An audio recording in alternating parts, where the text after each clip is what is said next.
Os três temas têm uma interligação muito forte, mas é muito forte mesmo. Porque na medida em que ele fala sobre o que é o hábito, uma coisa que todo mundo, sem perceber, tem, ele aponta que o hábito é muitas vezes não entender o próprio dever. E ao não entender o próprio dever, nós desenvolvemos, enquanto espíritos, o sentimento de culpa, que consequentemente nos mantém num círculo que ele chama um círculo não virtuoso. É um círculo que nos mantém imantados à questão, às ligações na Terra. Consequentemente, nós que somos espíritos destinados à angelitude, nós retardamos por completo, mas por absolutamente completo, a nossa evolução. É muito, muito interessante. Olha como ele começa ligando aquilo que nós vimos lá no primeiro capítulo. É importante como o primeiro e o segundo são a fonte de tudo aquilo que ele vai descrevendo. O hábito é uma esteira de reflexos mentais acumulados, operando constante indução à rotina. Então eu vou criando, desenvolvendo hábitos que me colocam numa rotina. Herdeiros de milênios que nós gastamos em múltiplas experiências análogas entre si, nós vivemos como um barco que é levado pela correnteza e nos ajustamos aos hábitos sem nenhum tipo de resistência. Olha que raciocínio lúcido e lógico. Eu vou naquilo que me convém. Me leva a algum lugar, eu não paro para pensar. Eu vou. Outros vão, eu também vou. É assim mesmo. Vou chegar aonde? Tem alguma alternativa? E ele diz então, com algumas naturais exceções, nós consumimos os pensamentos alheios pela reflexão automática. E a partir daí a gente passa a fazer algumas coisas que são muito claras. Primeiro, exagerar as nossas necessidades. Todos exageram. Por que que eu não vou exagerar as minhas também? Então eu preciso de mais, eu tenho que ter aquilo. E isso nos faz sair da simplicidade. Se fôssemos simples, diz ele, teríamos uma vida melhor. Mas nós não conseguimos.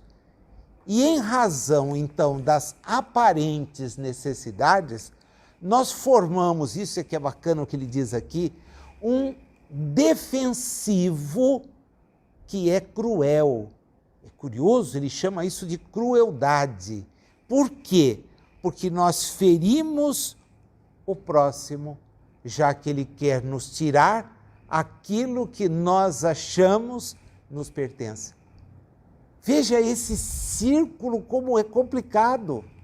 Eu vou adquirindo necessidades que não são minhas. Se eu parar para pensar, se nós pararmos mesmo para analisar, muito do que nós vivemos na reencarnação é absolutamente desnecessário. Desnecessário. necessário. Quando a gente pergunta para alguém que acumula, por que é que ele acumula, ele não sabe dizer por que ele acumula, mas ele acumula. É curioso, porque a pessoa vai acumulando as coisas, se você, mas qual a utilidade de você ter isso? Não sei, eu vou precisar. Mas quando? Quer dizer, se nós aprendêssemos a regrinha básica de Jesus, a cada dia basta a sua preocupação. Você não deve juntar nada que você não pode levar. Você deve acumular tesouros onde esses tesouros têm valor. Mas não é a realidade, porque nós passamos a refletir aquele mundo em que nós estamos, do jeito que nós vivemos. Então, por que nós temos as coisas à nossa volta? A gente não sabe explicar. Primeiro, porque nós fazemos isso há milênios. Curioso, né? Imaginar que a gente repete isso há milênios.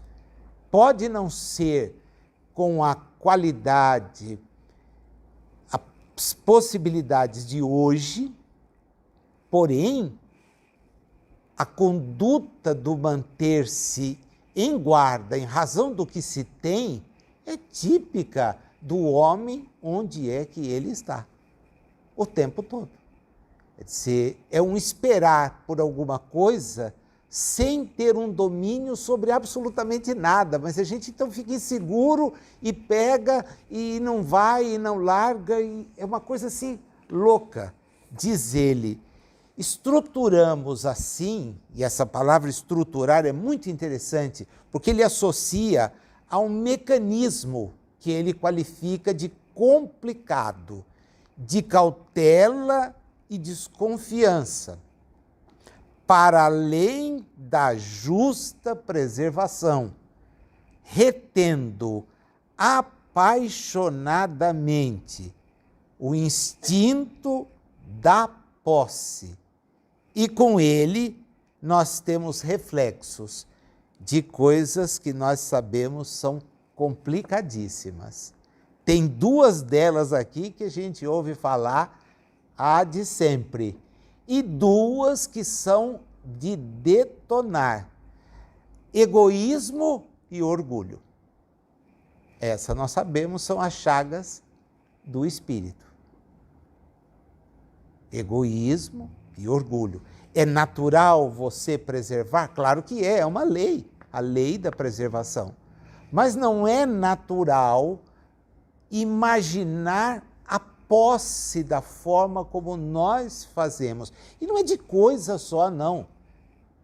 De relações, de vínculos. A gente acaba querendo ser o dono, quando isso não é possível. E vem as duas que são mais complicadas.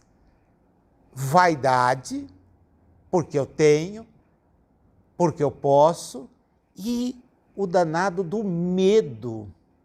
E se eu perder? E se eu perder?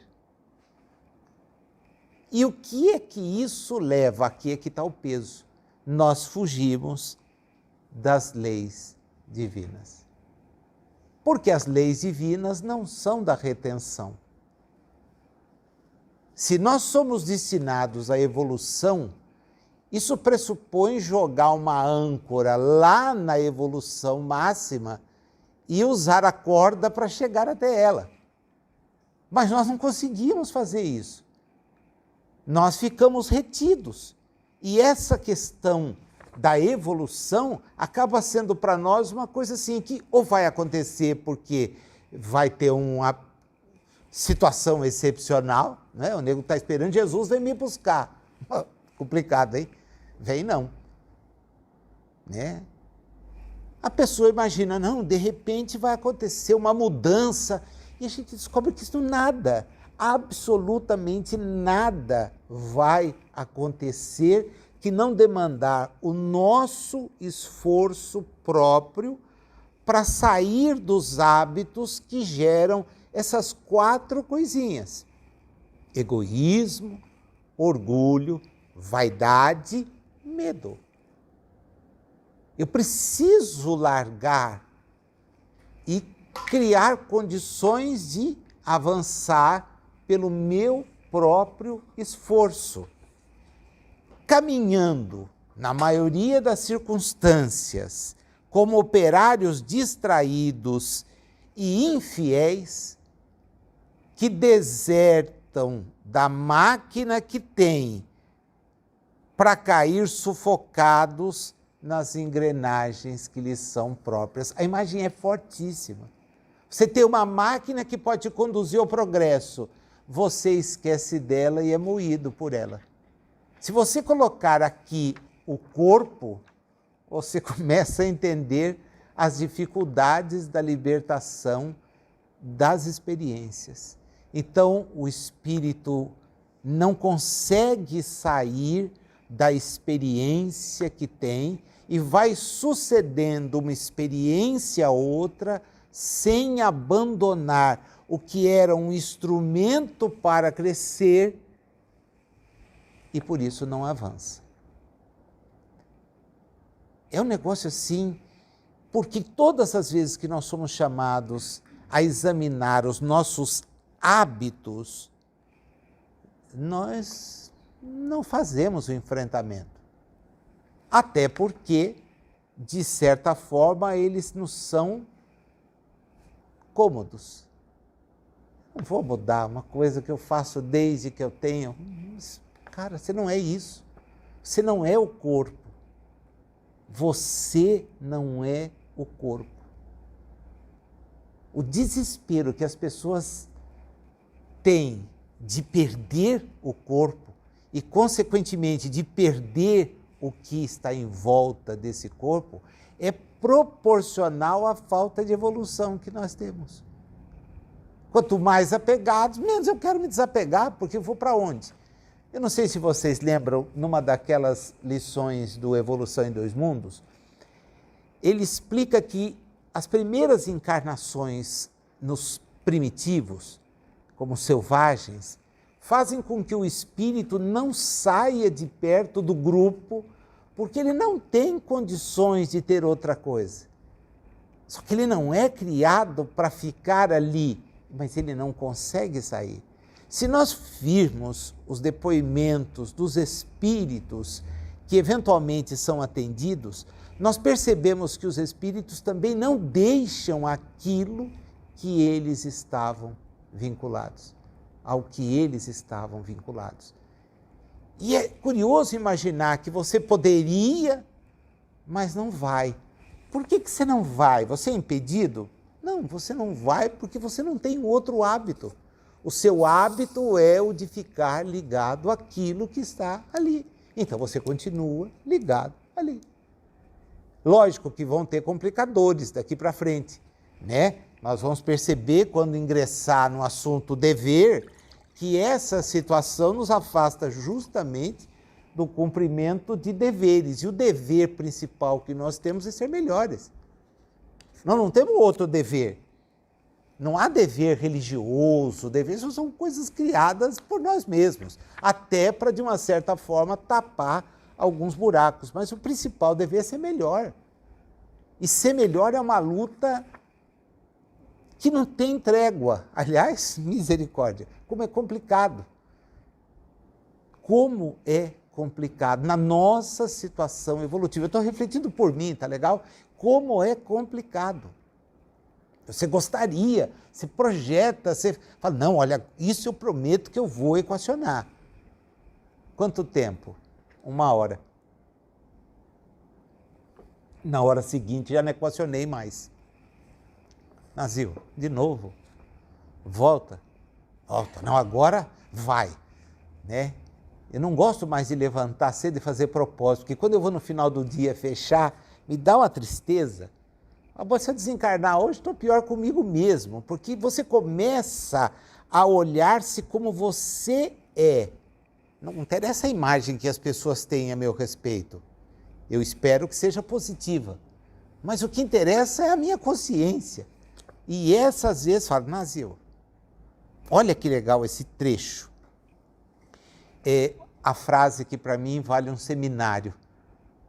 Nesse círculo vicioso, vive a criatura humana de modo geral sob o domínio da ignorância acalentada, procurando enganar-se depois do berço, para desenganar-se depois do túmulo, aprisionada no binômio ilusão-desilusão, com que despende longos séculos, começando e recomeçando a senda em que lhe cabe avançar.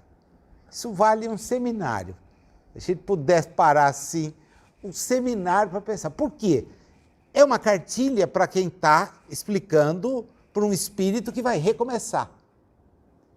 A gente não pode esquecer o que é o livro. O livro não é para nós aqui. É um livro para quando a gente volta para cá. Legal poder ter acesso a ele. Quer dizer, nós podemos ter ouvido uma lição assim. Então, cuidado para você não se enganar.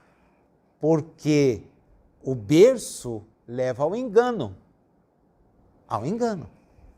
O engano de que eu sou melhor, o engano de que eu estou numa situação melhor, o engano de que a minha família é isso, o engano de que a minha cidade é aquilo, o engano que o meu país é isso, o engano que a cor da minha epiderme é importante, o engano, para acordar no desengano.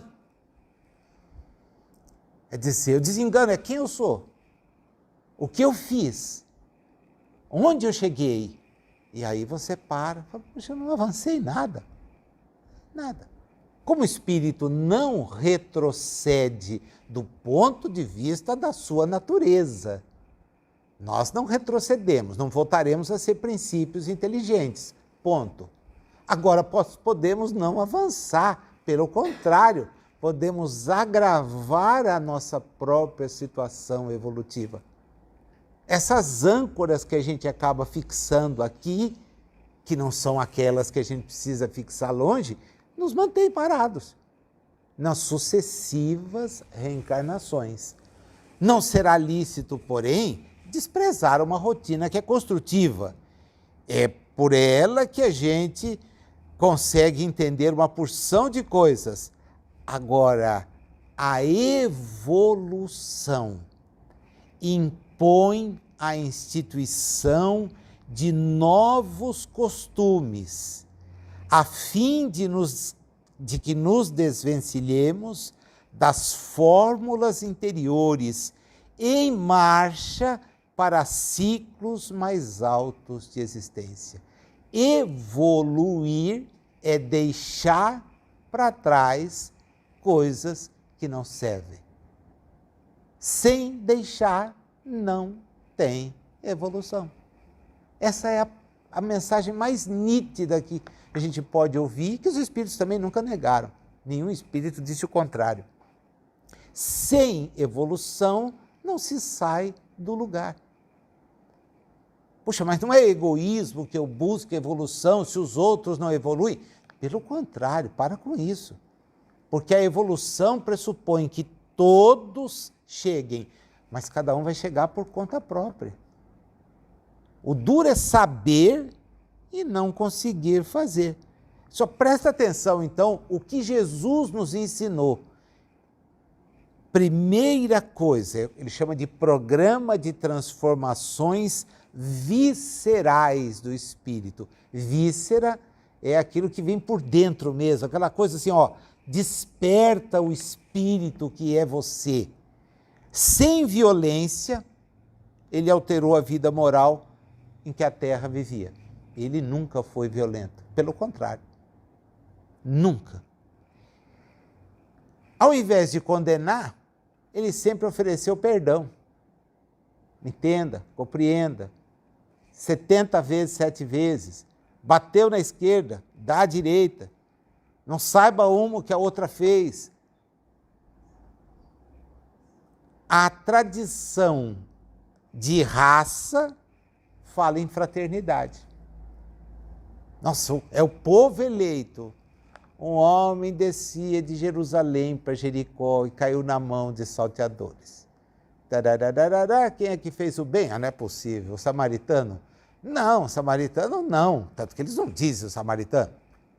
Dizem o último. Mas quem fez o bem, você quer fazer, imita ele. Quer dizer, não foi passar a mão naquele preconceito, naquela ideia. No abandono à tristeza e ao desânimo, nas horas difíceis, traz a noção de que você será feliz se passar pelas aflições, souber vencê-las, e para aqueles que sabem efetivamente sofrer. Quer dizer, é uma lição completamente diferente. Então a presença dele em nós, conosco, é para despertar o espírito que somos e dizer, chega de ficar no mesmo círculo, chega de continuar a mesma trajetória. Esse hábito não te levará, e a gente tem que concluir isso, não nos levará a nada, a não ser, evidentemente, a uma programação de uma nova encarnação. Por quê? Eu não posso progredir na espiritualidade? Quem diz que não? O problema é que tem a prova. E a prova a gente vem sem a cola. Né? Na prova a gente volta para encarar a capacidade de vencê-la. O que é a prova é a reencarnação. É aquela que a gente está.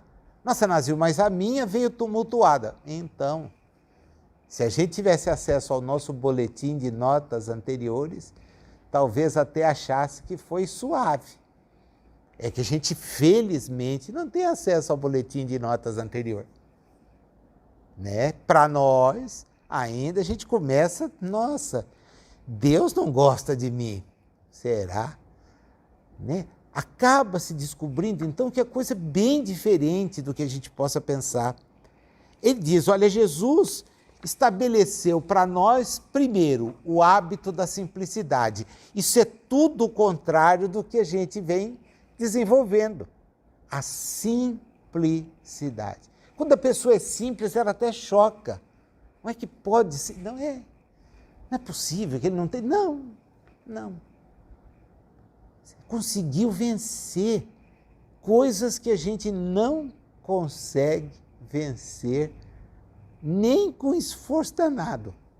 A pessoa já está livre, desapegada. Desapegada. Quer dizer, nós somos o quê? Espíritos. Legal. Então o espírito não é daqui. Ele está aqui. É melhor não ter muita necessidade do que está aqui, para não acontecer de na hora de ter que sair daqui, dizer, eu não posso ir, eu tenho que ficar com o que é meu. E aí fica. 200 anos, 300 anos, até tomar um choque de realidade e diz, bom, agora não dá mais, não é seu. Vamos sair desse rumo? E aí sai do rumo. Ele cria, com o sofrimento, ele exemplifica o hábito da serenidade e da paciência. Vocês perceberam que ele começou dizendo que nós criamos hábitos que não são virtuosos. Agora ele diz, Jesus nos ensinou hábitos virtuosos. Primeiro, sendo simples. Segundo, sendo sereno e paciente. E guardando a convicção daquilo que era. Eu vou voltar. Eu vou voltar. Não vai, os mortos ficam no Sheol, os mortos não voltam, eu vou voltar. Porque eu sei quem eu sou. Vocês ainda, se sabem, não entenderam. Mas eu sei o que eu sou. Por isso eu vou voltar. E voltou. Né? Ele disse, ele volta justamente para apontar, aquilo que eu estou falando é real.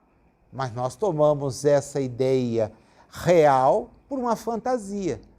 Então ele é um Deus, ele vem com poder sobre as nuvens para julgar, para isso. Para. Julgar o quê? Julgar o quê? Nós precisamos ser os nossos juízes, não alguém por nós. Porque a evolução é essa conquista pessoal. E dá a ideia do juiz nesse parágrafo sobre a justiça. Ele diz, olha, a justiça no mundo cheira vingança. E é assim, quem advoga, quem leciona direito, sabe que é isso. A pessoa nunca te procura, ela quer vingança. E ela te usa como instrumento da vingança. Até que você descobre isso, ó, eu não faço tal coisa, tá bom? Mas ele, não faço, desculpa, não é minha área, eu estou em outra. Porque a pessoa quer vingança. E quer que a gente seja o instrumento da vingança dela. Não dá para a gente sentar e como, não, com ele não. Não vou perdoar, não vou aceitar, não vou fazer. Melhor, aceita. Não, eu quero até o último valor. Quantas vezes a gente ouve isso? E você fala, caramba, eu não vou entrar numa dessa não.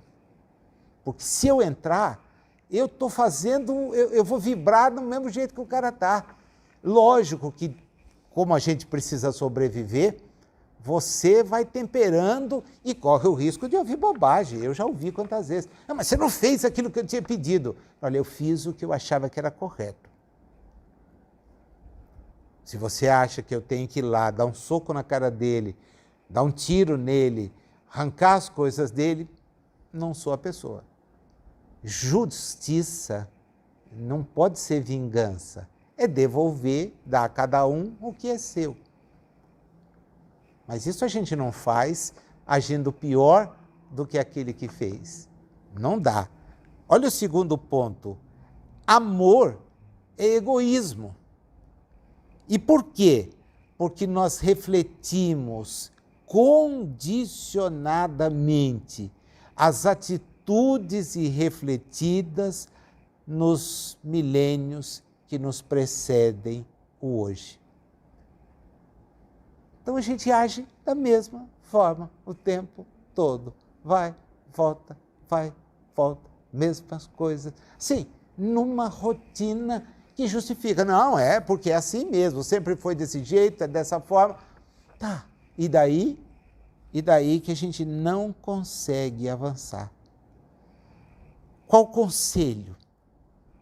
Se nós não adotarmos bondade e entendimento com a obrigação de educar-nos e com o dever de servir, sendo os nossos hábitos automáticos de cada dia, trabalhando para a segurança e para a felicidade dos outros e nunca da nossa, porque ele nos pede para fazer sacrifício, nós nunca vamos nutrir o bem. O que significa, em palavra bem direta, nós não vamos cumprir o nosso dever. Ponto. Chegamos na lição seguinte. Olha como ele entrelaça as coisas. E não faz ilogicamente. Porque pode dizer, não, criou um negócio louco. Não criou. Porque a gente descobre que essas coisas que ele vai apontando são exatamente aquelas que nós adotamos. Os hábitos do egoísmo, do orgulho, o hábito de você sentir medo, ter vaidade. Essas são circunstâncias que nós temos permanentemente. Né? Então, essa dificuldade que nós enfrentamos de ter que vencer essa resistência, ela demanda olhar o exemplo que Jesus dá e ficar atento, porque as necessidades que fazem com que adotemos estes hábitos são falsas. Elas são falsas. Absolutamente falsas. São necessidades criadas.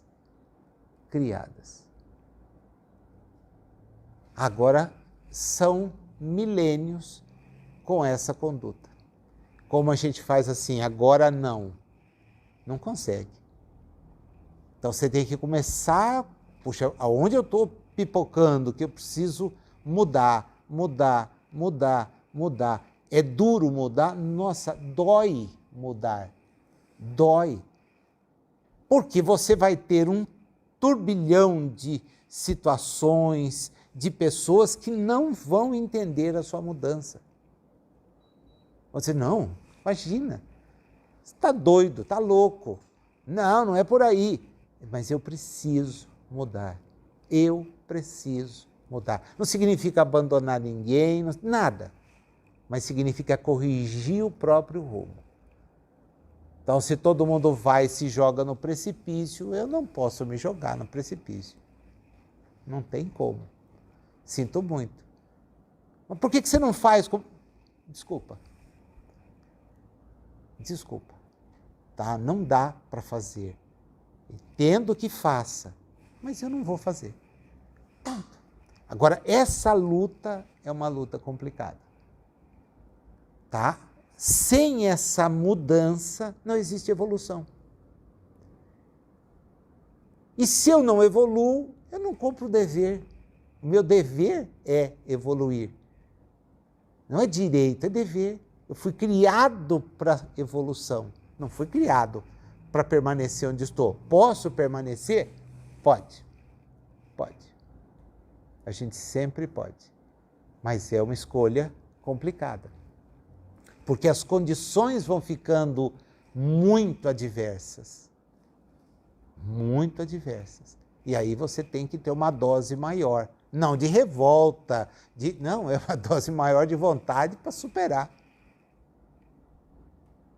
É muito complicado. O capítulo 2, o 21, o 2 do nosso estudo hoje,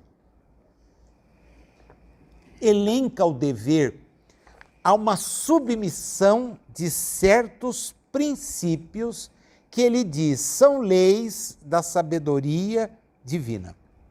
Agora, esses princípios têm um fim. Vocês pegaram aí?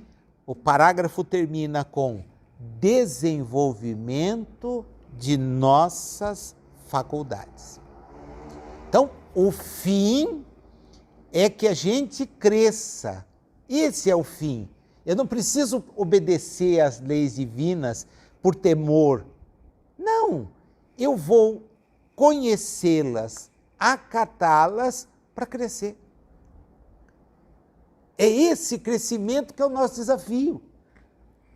O arcanjo, se do átomo se chega ao arcanjo, o arcanjo é alguém que cresceu. Espiritualmente cresceu, ele passou a conhecer coisas, entender coisas que para nós parecem bobagem. E não são. Ele entendeu o sentido do dever, porque a gente toma a expressão dever como uma coisa caceta, uma coisa ruim. Não é. O dever é bom porque o dever te faz crescer, você potencializa as suas faculdades. E disse, olha, agora você quer viver em segurança? Respeita a disciplina. Porque à tua volta, tudo faz isso. E ele diz, desde a partícula no mundo atômico até uma constelação, segue a uma ordem, segue a uma disciplina. É por isso que a gente dá risada quando a pessoa fala, é obra do acaso. Amigo, esquece. Isso é tão infantil. Imaginar que o que a gente tem é obra do acaso. À nossa volta, basta a gente olhar. Por que não bate uma coisa na outra? Porque há uma ordem. Há uma ordem. Mas não tem choque? Sim, o choque até acontece, mas com propósito. Ninguém imagina que a inteligência suprema durma. Vai tirar um cochilo porque está cansada. Só o sujeito bem limitado que escreveu livros poéticos é que pode dizer, dentro da incapacidade de raciocínio que nós temos e tínhamos quando isso foi escrito, dizer que no 7º dia descansou. né? Do quê? Ah, descansou. É poético. É uma coisa assim fácil de compreender pela idade espiritual daquele texto. É um texto de natureza espiritual. Né? Alguém tenta escrever com os recursos que tem. Então vai descrevendo daquela forma. Quando preciso escrever uma coisa com os recursos que não tem, aí vem os espíritos e escrevem. É o recurso que não tem. Nós não tínhamos uma compreensão dessa... Não, está aqui, ó. É esse conjunto de coisas. Puxa, é esse conjunto de informações que vocês precisam. Então você vai olhando, olha, há uma regra de adoração. Por quê? Porque Deus precisa? Não, porque isso te coloca numa dimensão de entender quem você é nessa estrutura. Há uma inteligência suprema. Há uma causa primária. O trabalho, a reprodução, a vida em sociedade, o amor, a caridade, a justiça, a liberdade. Então, são pontos que vão te fazendo entender as faculdades que nós temos para crescer. Não são imposições, as leis aqui não são no sentido de trilha que... Não, você só entende, aplica, compreende. É por isso que quando vem algumas respostas, olha, viver em silêncio e mutismo é importante, isso é perda de tempo. Já corta na hora a conversa. O homem que se isola, vai viver dentro de uma religião, um mosteiro, não falando com ninguém, é um bobo, um egoísta. Eles vão cortando as coisas, no sentido de dizer, ó, isso é hábito que não leva a lugar nenhum. Vocês precisam ter hábitos que levem a algum lugar. Então você vai viver. A reprodução é uma lei necessária. Para quê? Para permitir que outros espíritos reencarnem, que a vida, na expressão como está na face da Terra, seja proveniente, etc. Mas ó, não esqueça de uma coisa. Um corpo gera outro. Mas um princípio inteligente não gera outro. São gerados por Deus. Como? Não sabemos. Onde? Desconhecemos. Revelando que há coisas que a nossa capacidade de compreender ainda não existe. Então a gente pode fantasiar? Não deve. Não deve. A fantasia é típica justamente dessa questão de não saber. Você fantasia. Ah, não, vai acontecer. Isso é fantasia. Ponha na cabeça que o dever nos faz ter submissão a certos princípios para que nós possamos desenvolver as nossas faculdades. Dessa forma, pode-se simbolizar o dever como sendo a faixa de ação no bem que o Supremo Senhor nos traça a responsabilidade para a sustentação da ordem e da evolução em sua obra divina. E olha como fecha na mesma tônica, no encalço de nosso próprio aperfeiçoamento. Então, tudo isso é feito para que a gente possa crescer. É uma compreensão da lei divina completamente diferente. É porque às vezes vem até no movimento espírita, não na doutrina, porque a doutrina não põe as coisas assim, mas o movimento é feito pelos espíritos, e os espíritos interpretam do jeito que quer. Sem estudar, então, interpreta pior ainda. Não, porque tem que seguir. Olha, amigo, você tem que conhecer, porque conhecendo você evolui. Você sai do hábito que não conduz a nada e ingressa numa zona que pode te levar a um melhor status evolutivo, sem que isso represente vaidade. Quanto mais elevado o status evolutivo, mais a consciência do servir. Olha, Jesus aqui. Não vim para ser servido. Eu vim para servir. Não estou aqui para ser adulado. Dou a existência por vocês. Por quê? Bom, porque vocês têm um caminho evolutivo por fazer. Eu não. Já estou de volta para mostrar para vocês que tudo que eu falei, agora tem esse detalhe, não falei tudo. Vocês não têm capacidade de entender agora.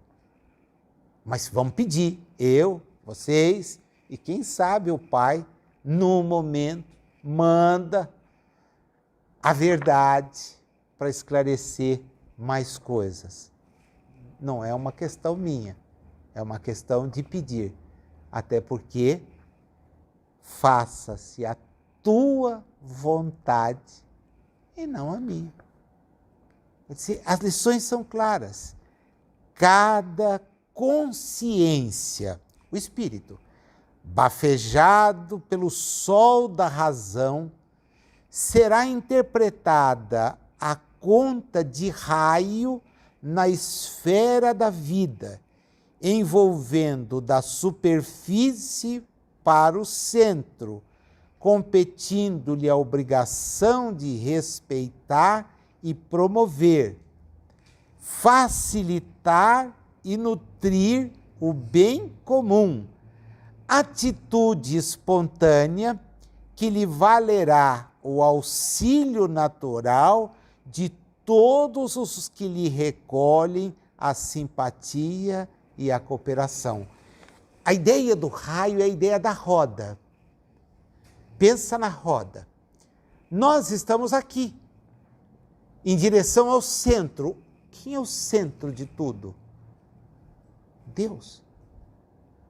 É dele que promana tudo. Não está lá. É o centro. Então a gente sai da condição mínima evolutiva e vem em direção a isso. Como fazer? Ele dá o caminho.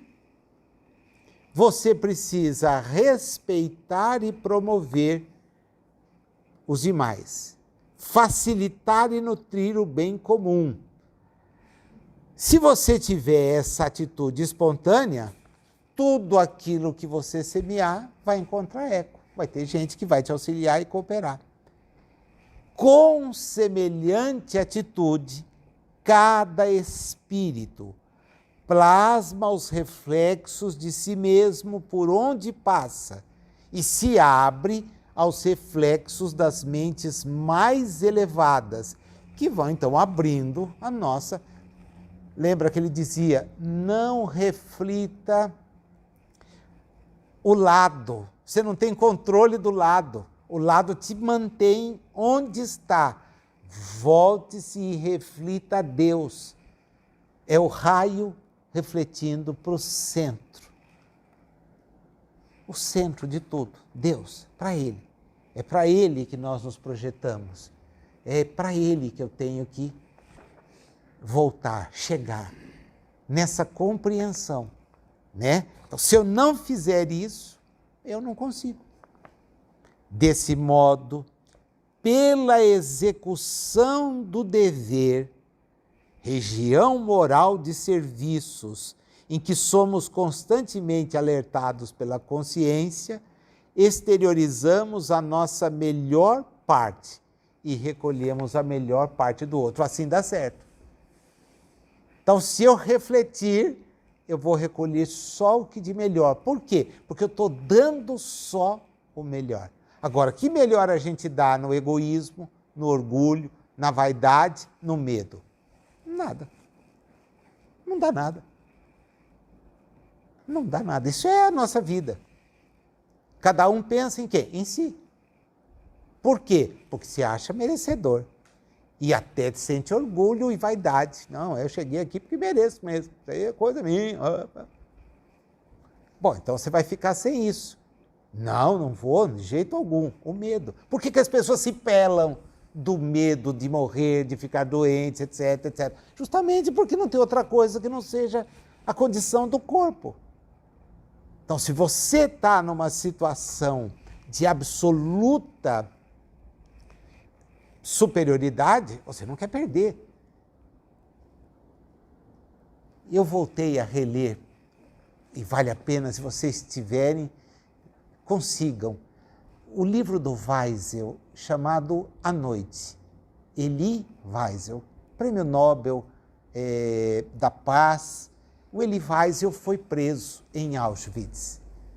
E ele escreveu A Noite, na primeira versão, em Yiddish, que era um desabafo para o povo hebreu. Depois ele resolveu fazer uma segunda versão sintetizada para o francês, né? O alemão, o francês, e aí chegou para nós. É um livro fácil de encontrar, chama-se A Noite, tá? Eliezer Wiesel, W-E-I-S-E-L, Wiesel. Eu vou ser sincero, eu tinha lido uma vez, depois eu fui ler o Diário de Anne Frank, e depois eu li um terceiro livro daquela autora francesa, também judia, que escreve O Amanhecer na Prisão, vem já o nome, O Amanhecer na Prisão, que era o conjunto daqueles campos de concentração em que as pessoas... caramba, a pronúncia alemão tá faltando aqui.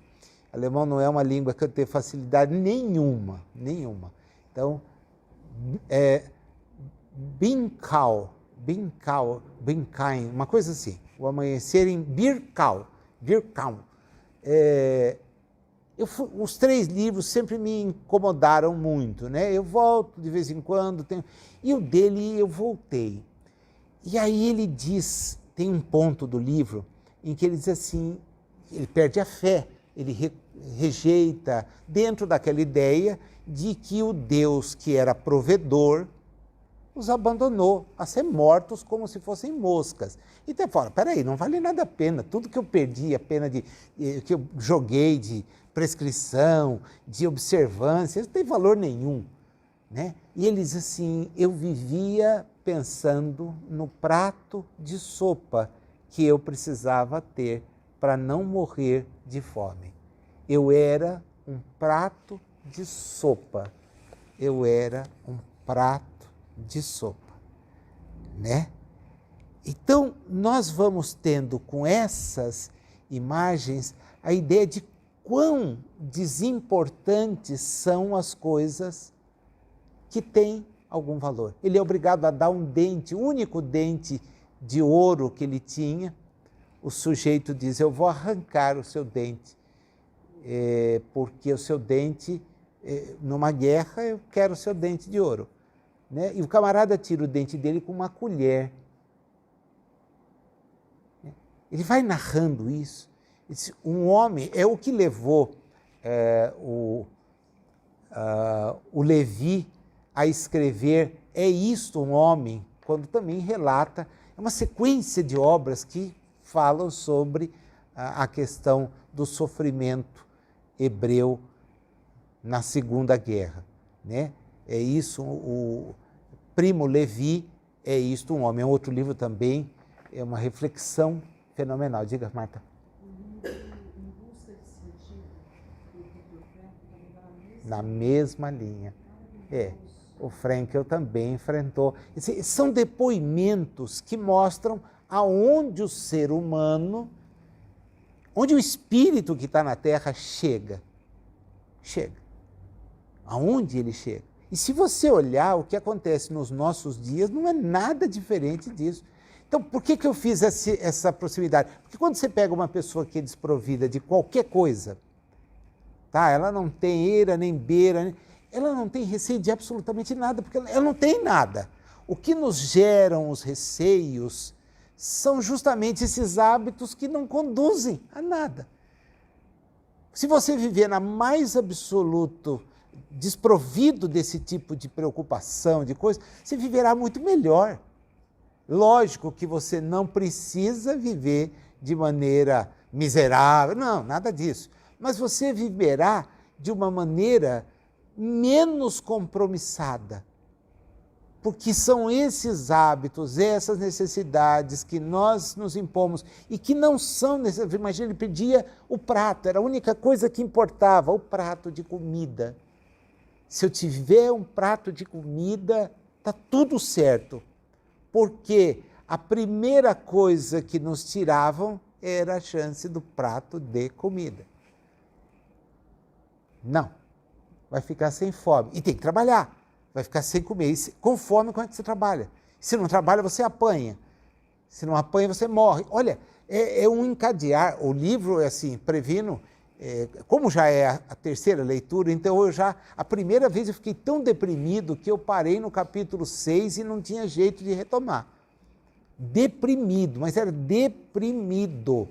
Né? Sabe aquela coisa, nossa, me passava muito mal. Tem certos livros que o tipo de leitura, né, que às vezes a gente faz de imersão, quando é romance, e eu não sou lá muito ligado em ler romance, eu não fico muito sintonizado, porque é uma criação, menos há 2000 anos, que eu juro, a primeira vez que eu li, eu tinha medo de encontrar um romano no meio da rua. Né? Eu saía procurando se eu encontrar alguém com Ave Cristo, juro que eu via a família inteirinha daquela. Eu falei, não é possível, o que eu estou fazendo? Quer dizer, parar com essa. Porque a gente, quando o Chico narra o processo de construção, que era a ida na tela mental do Emmanuel, depois deixar o Emmanuel psicografar. Quer dizer, então a gente entra mesmo naquilo, uma narrativa. E o Elie Wiesel, nesse A Noite, tem outros romances, ganhou o prêmio Nobel, ele é um excelente escritor. Mas esse que é um depoimento na linha do Frankl, na linha do Primo Levi, você fica, porque o cara viveu aquilo, viveu, ele não imagina. E aí ele diz, eu era o prato de sopa, tudo mais eu não tinha, porque a mãe e as irmãs foram mortas, uma depois, mais tarde, reencontrou, mas se imaginava ter morrido. O pai é morto na sua frente, a partir de uma seleção que eles viviam o tempo todo sendo selecionados para morrer. Não era uma seleção para morrer. Eu falei, mas eu já estou morto, eu já sou morto. Por que tem isso? Né? Então, mostra o quanto essas coisas que vão sendo criadas por nós trazem o contrário, isso à noite. Essa é a imagem da entrada do campo de Auschwitz, né? Birkenau, o outro, Birkenau, agora sim a pronúncia certa, Birkenau. E a Simone Weisel, que é também uma outra, nossa, por quê? Porque narra o que viveu e mostra que a gente vai criando essas complicações que vão retendo e vem uma dor e de repente serve para quê? Nós criamos, acontece porém que muitas vezes criamos perturbações na linha das atividades que o Senhor nos confia e não apenas desconjuntamos a peça de nossa existência, como também colocamos em desordem muitas existências alheias, desajustando outras muitas peças na máquina do destino. Acho que dá para a gente entender o que é isso, né? Quantas peças nós já não desajustamos no meio do caminho. E aí não tem outro jeito, vai ter que encontrar com a peça ou torcer para que a peça se ajuste, mas a nossa própria engrenagem, ninguém. Aí, olha que interessante, esse parágrafo também. Surge para nós o inexorável constrangimento, a luta maior. Ele fala, eu vou dar o nome disso de dever regeneração, pelo qual somos compelidos a produzir reflexos inteiramente renovadores de nossa individualidade à frente daqueles que se fizeram credores das nossas cotas de sacrifício. E ele explica num parágrafo tudo aquilo que a gente não consegue entender.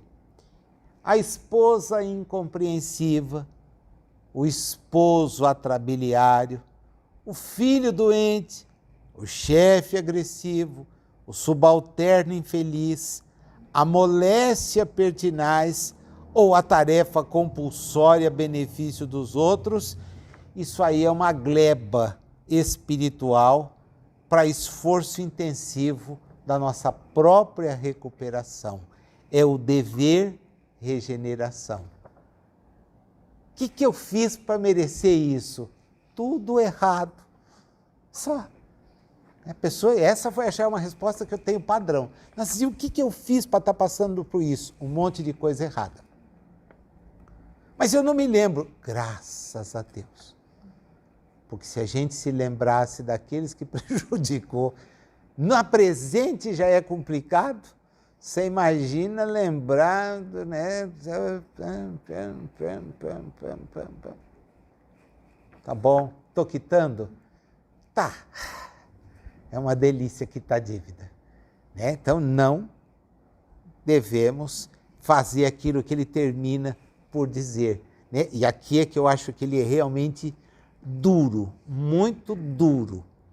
É por esse motivo que de nada vale desertar do campo de duras obrigações em que nos vejamos sitiados por força dos acontecimentos naturais do caminho.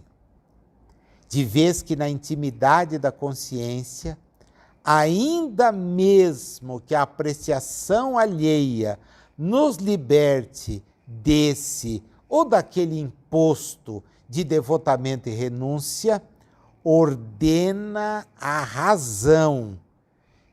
Estejamos de sentinela na obra de 4 coisas.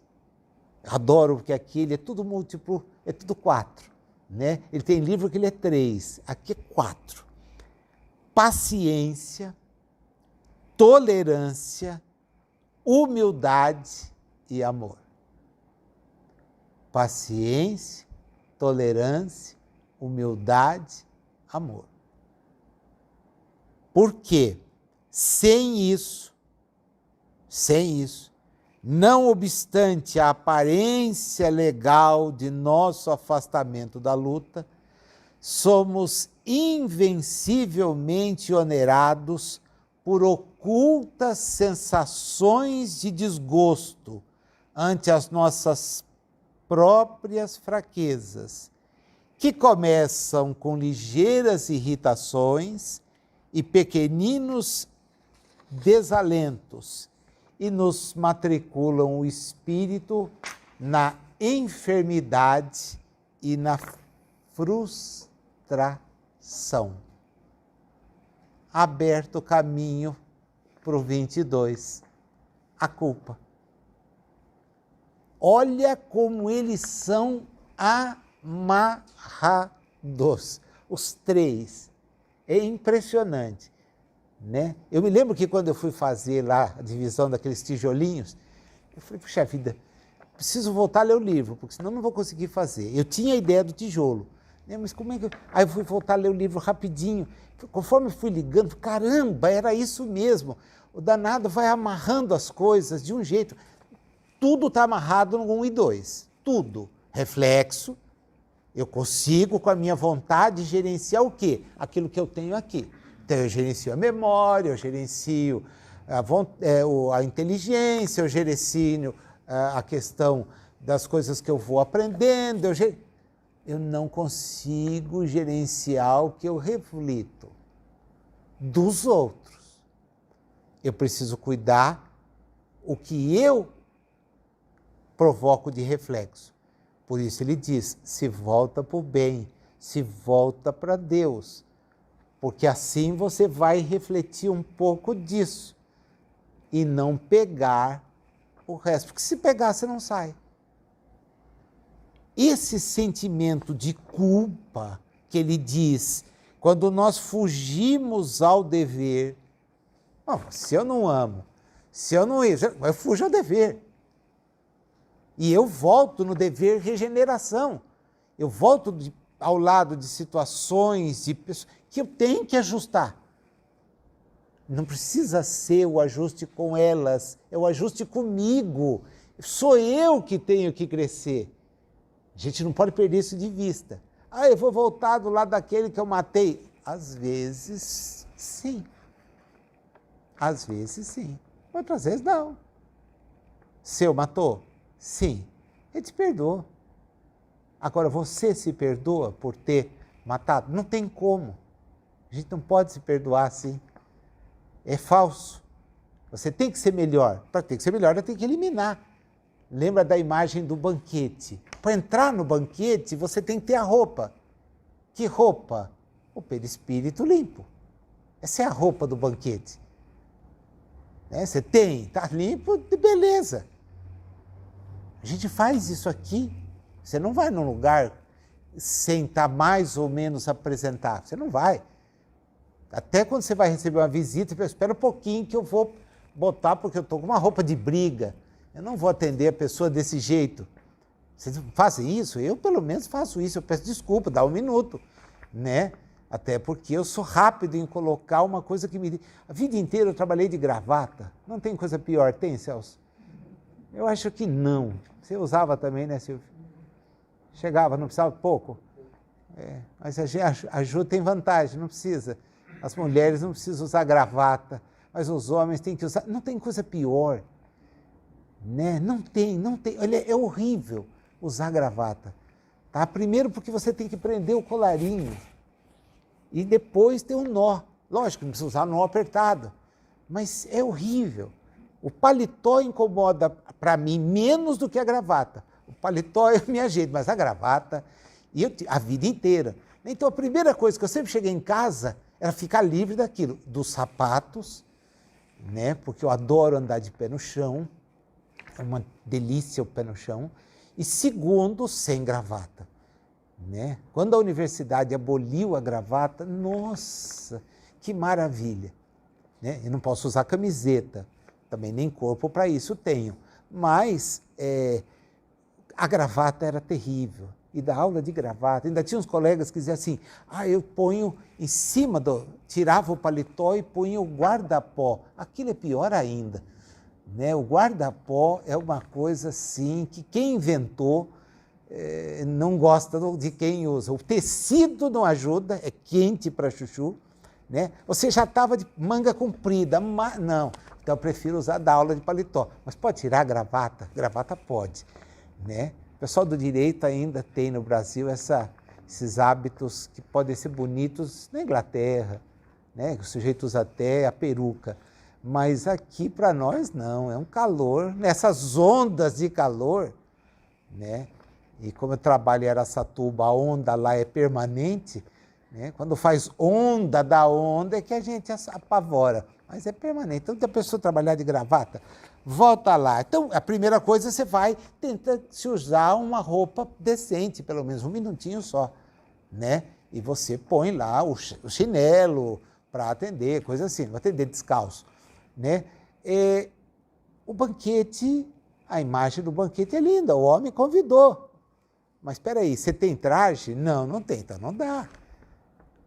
Eu te convido, mas você tem que vir em condições perispirituais que permitam. Diz ele, a culpa origina o remorso, do qual se origina o remorso, com múltiplas manifestações que abrem brechas de sombra nos tecidos sutis da alma. Brecha de sombra. E o arrependimento incessantemente fortalecido pelos reflexos de nossa lembrança amarga, transforma-se num abscesso mental que vai nos envenenando pouco a pouco e expelindo em torno a aula da semana passada do Evolução em Dois Mundos, a corrente miásmica de nossa vida íntima, intoxicando o hausto espiritual de quem nos desfruta o convívio. A gente exala, emite, e na nossa aura se faz a impregnação do quê? Daquilo que nós estamos vivenciando intimamente. E com isso eu atraio, porque é aquela que é a minha vibração. Eu vou repelir muita gente que podia me ajudar. A afeição do ímã, que possui campo magnético específico, toda criatura traz consigo o halo, ou aura de forças criativas ou destrutivas que lhe marcam a índole, no feixe dos raios que arroja de si mesmo.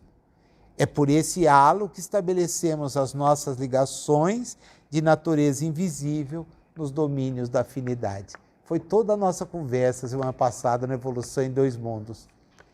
Aura e mediunidade. Ele diz que é justamente aí que você tem a aproximação. Que espíritos se aproximam? Aqueles que têm a mesma. Aí eu só dou comunicação para sofredor. Sim, e? Eu queria só ter comunicação de mentor. Francisco Cândido Xavier é um exemplo. Bom, então, precisa ser igual. Aí dá comunicação de mentor. Né? E embora ele trabalhasse também com desobsessão, é que havia um controle. Olha, precisamos de você para outra coisa. Vou participar lá da sessão de materialização. Legal, é bacana, mas não é para você. Eu queria tanto ajudar na pictografia. Muito bom, vai admirar quando tiver exposição. Você veio para escrever. Senta, vamos trabalhar. É esse o seu propósito. Né? Mas era um médium que trabalhava com tudo. Agora, na nossa qualidade evolutiva, eu vou esperar comunicação de mentor? Se for mentoria de crime, né? Desse jeito aí se aproxima. Vou esperar o quê? É sofredor mesmo. Por quê? Porque eu sou. Começou assim a nossa conversa. Nós trazemos os hábitos que são daquilo da nossa volta. Olha como encaixa. Operando a onda mental em regime de circuito, por ela incorporamos, quando moralmente desalentados, os princípios corrosivos que emanam de todas as inteligências encarnadas ou desencarnadas que se entrosem conosco no âmbito de nossa atividade e influência. Nós projetamos energias dilacerantes de nosso próprio desgosto ante a culpa que temos e quase sempre somos subitamente visitados por silenciosa argumentação interior que nos converte o pesar que nós temos contra nós em mágoa e irritação contra os outros.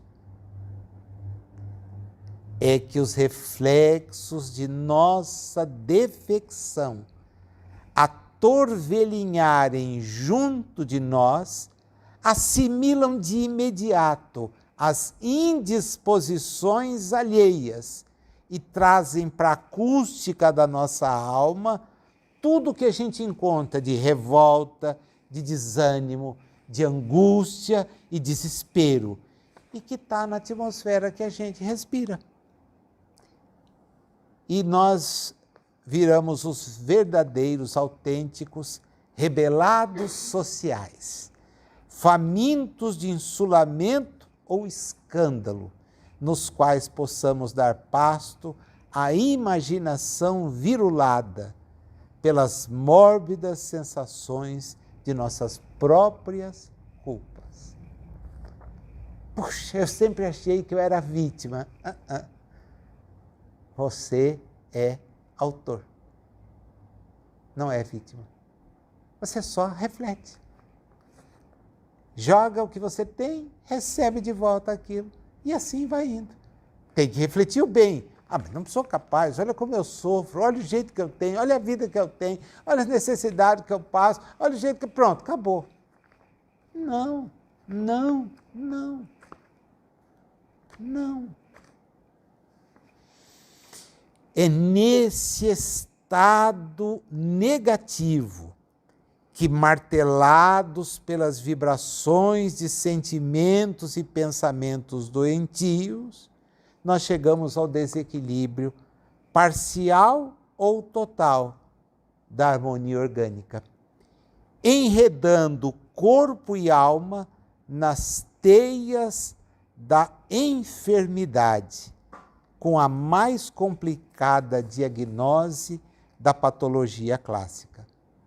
A noção de culpa, com todo o séquito das perturbações que lhe são consequentes, agirá com seus reflexos incessantes sobre a região do corpo ou da alma que corresponda ao tema do remorso de que sejamos portadores. É dizer, então a culpa me traz isto. E por que eu desenvolvo a culpa? Porque não cumpri os meus deveres. Não, mas eu sempre fui uma pessoa que fez tudo. Não, não é aí, amigo. Aí todo mundo precisa fazer, tudo certo. A questão é que você não é aqui. Acorda, você não é aqui. Você está aqui. Isso tem uma duração. 100 anos, tá bom para você? Tá, 100 anos. Depois acabou. E o que você leva? Ah, o que eu acumulei durante os 100 anos. Não, você não leva absolutamente nada. Você leva o bem que você fez. Ah, mas eu passei 100 anos cuidando das minhas coisas direitinho, pagando tudo em ordem, não deixando faltar. Legal, isso é ótimo. Não há problema nenhum ser assim. E o mais? Não, como mais? Eu fiquei o tempo todo cuidando disso. Lembra da engrenagem que você veio para cuidar e não podia se jogar dentro dela? Foi isso que você fez. Você viveu moído por aquilo. É um despertar de consciência.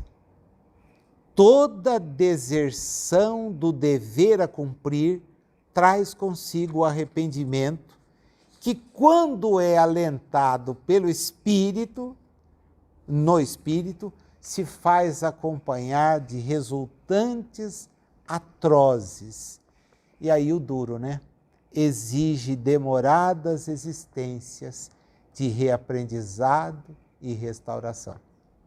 Eu não sei se o demorado, quer dizer, sei, estou brincando, o demorado é porque são muitas, não é porque a existência é longa, não. Tá? São muitas existências. Vocês percebem como é um círculo, então, não virtuoso? Como eu não evoluo, eu permaneço nessa situação. O tempo todo. O tempo todo. Então, são milênios. Seja na Terra, seja além dela. O importante é a condição evolutiva. Porque para estar no mundo de expiações e provas, os nossos espíritos são espíritos habilitados para estar em mundos primitivos e mundos de expiações e provas. E mundos felizes, no meu caso, ainda é interdito por completo. Poxa, mas não tem... Não. E a ideia da regeneração, de que vai ser melhor? Lê direitinho, né? Porque não é por passe de mágica. Vai ser 2012, não foi. Vai ser 2019, não foi.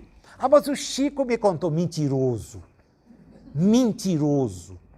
Uma das coisas que mais me deixa raiva é esse tipo de argumento contra um espírito que a gente sabia era incapaz de falar qualquer coisa no sentido de desenvolver temor. Aí ele me chamou no canto e disse, olha, é tal ano. Ah, que vergonha, coisa chata. A pessoa é desmentida, e aí? Aí publica outro, agora é 2019. Bom, 2019 passou, e falei, era pandemia. Sim, regenerou a terra? Pelo contrário. Olha, eu diria que a coisa deu um espaço para trás, não para frente. Né? Mas não, tudo bem, né? Esse 54. É bom, eu não vou estar encarnado lá, então vocês depois contem, né? Porque estar aqui com 90, quase 100 anos não é uma coisa boa mesmo, né? Já falei que aquela história, põe o voo no sol, tira o voo do sol, leva o voo para lá, traz o voo para cá. Não, isso não, espero, né? Não sei, aquilo que fiz e que talvez faça eu ter que tomar sol assim muito tempo, tá? Se acontecer, vocês vão saber que não era nada daquilo que eu falava, tá? Porque... Isso, leva o voo para lá e o voo vai. O duro eu vou lembrar o botão, né? Porque a gente vai chegando, que botão? Aonde? Não. Sabe, eu acho que a gente, enquanto pode ser útil, tá bom. Lógico que não está nos nossos planos. É uma negociação diária, né? Esse é o único pedido que eu realmente faço. Me deixa ser útil. Útil. Não para inútil. Porque ser útil para inútil é perda de tempo. Né? Eu já cansei de ser útil para inútil. Eu quero ser útil de uma maneira que eu possa ajudar. E, evidentemente, aí é um egoísmo imenso. Porque toda vez que eu ajudo, eu me ajudo. Né? A pessoa acha, não, eu me ajudo. Não é um benefício para ninguém, não. É para mim próprio. Né? Eu experimento esse benefício. Então, é egoísmo mesmo, tá? Ainda tenho que dizer isso. É egoísmo, a gente se ajuda. Mas essa história do ficar tanto tempo assim, você descobre que é importante. Mas se puder ser útil. Puder ser útil. Do contrário, e o útil a si próprio, porque eu estou mudando, transformando, buscando em meio a tantos equívocos. Cair em culpa demanda, por isso mesmo, humildade viva para o reajustamento tão imediato quanto possível de nosso equilíbrio vibratório. Se não quisermos ingressar na escola das longas reparações. É por essa razão que Jesus, não apenas como mestre, mas como médico, nos aconselhou a reconciliação com os nossos adversários enquanto nos achamos a caminho com eles.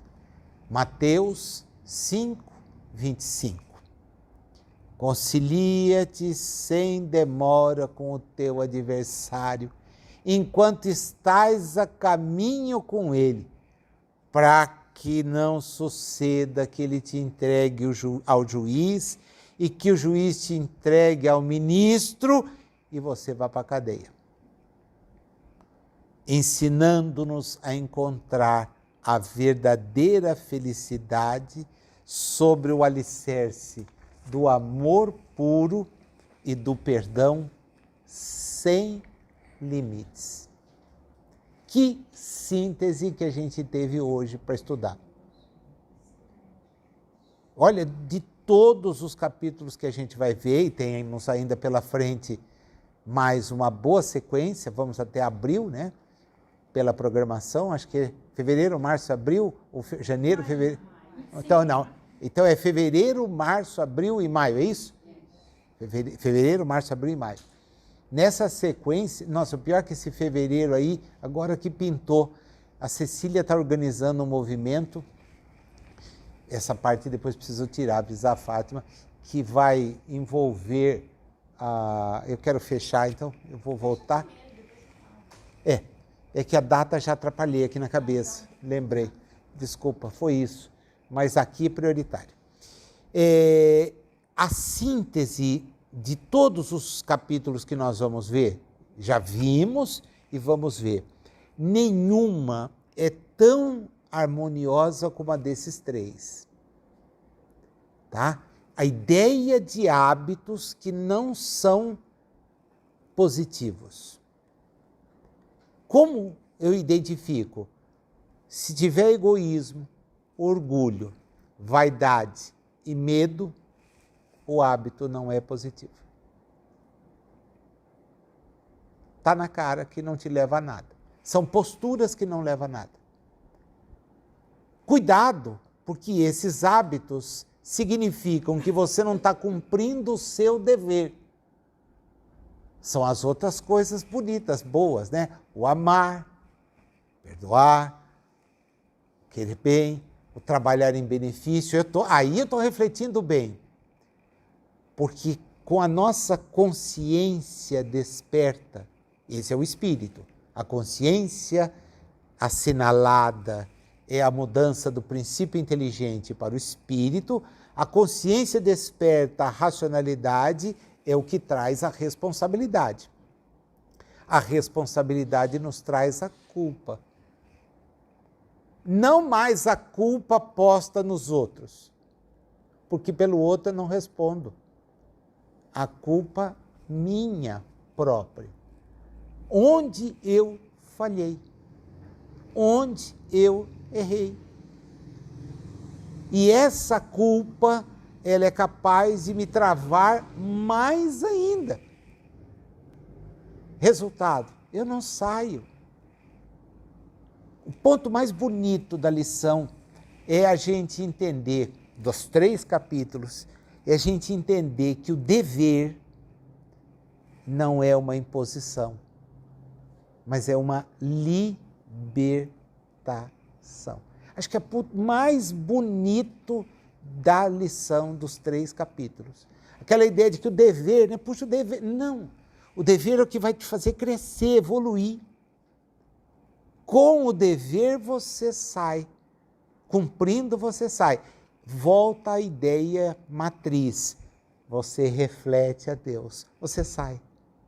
Enquanto você refletir o próximo, refletindo-se no próximo, vai ser só aquilo que não é positivo.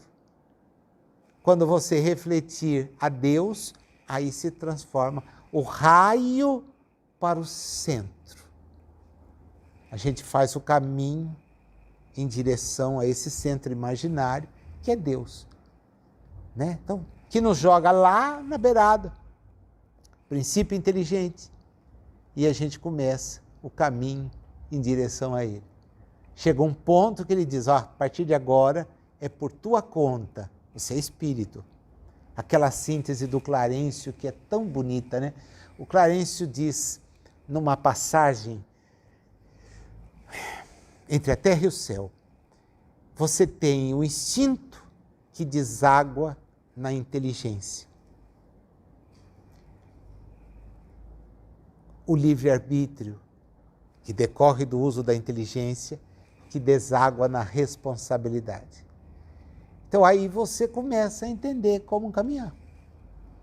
Para nós, eu vou ser sincero, se o livro terminasse hoje, a gente tinha material para pensar o resto da existência. Terminando hoje, se a gente não tivesse os próximos encontros, e vai ter, tem coisa tão linda pela frente, mas de todos os encontros, esse é o encontro em que tudo amarra. Então você consegue entender, puxa, eu tenho certos hábitos que são multimilenares, você precisa vencê-los. Incomoda? É difícil? Claro, é multimilenar, tem que vencer. Depois, se você conseguir vencê-los, você terá cumprido um dever. Você terá entendido a lei de Deus como ela é. O convite para que você cresça, você seja melhor.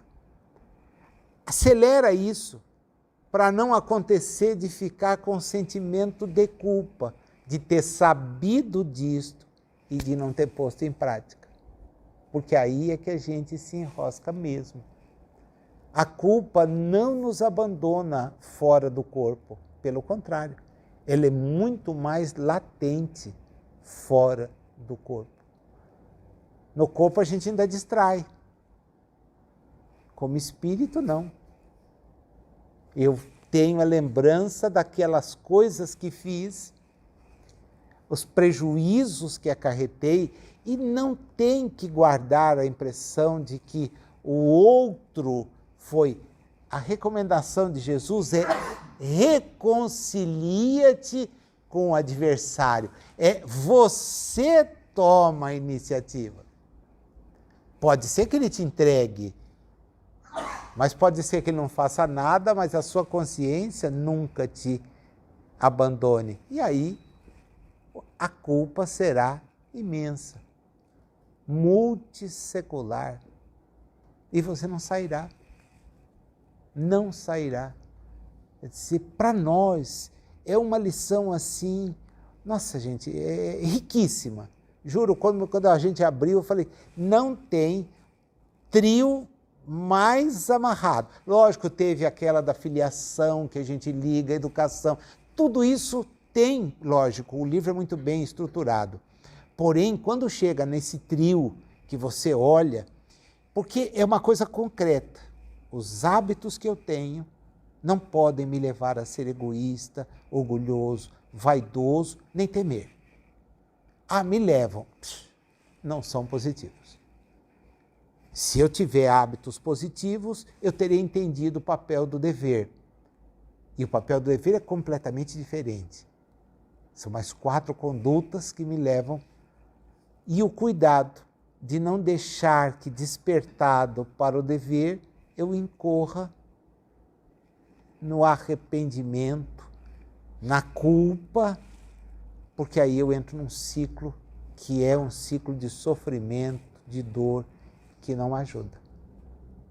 Sensacional